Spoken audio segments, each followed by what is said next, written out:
You're not going crazy. If you have ADHD and you've been worried about symptoms of perimenopause and all of that sort of piling on top and making everything just worse, this paper out, Perimenopausal Symptoms in Women with and Without ADHD, really nice, large population looking at these things, the interaction between ADHD and perimenopause.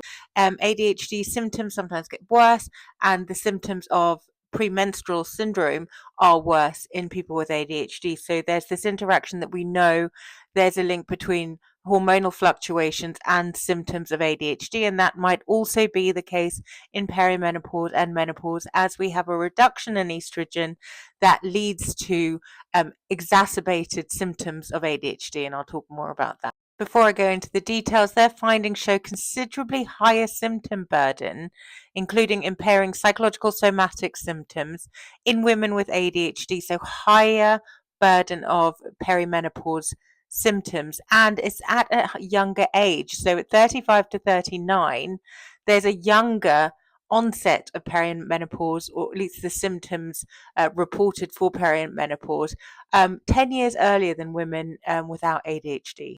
They found that women with ADHD scored higher on all measured subdimensions of perimenopausal symptoms. So that's including psychological symptoms, depression symptoms, irritability, fatigue, but also associated with vaginal dryness, bladder problems, those sorts of things, somatic symptoms like hot flushes. So on all of these subscales, women with ADHD are scoring higher than women without ADHD, and that is happening at an earlier age. And the thing I really like about the studies is it's a really nice large sample. So they have 535 people from a population study in Iceland with ADHD, and that's compared to 4,857 women without ADHD.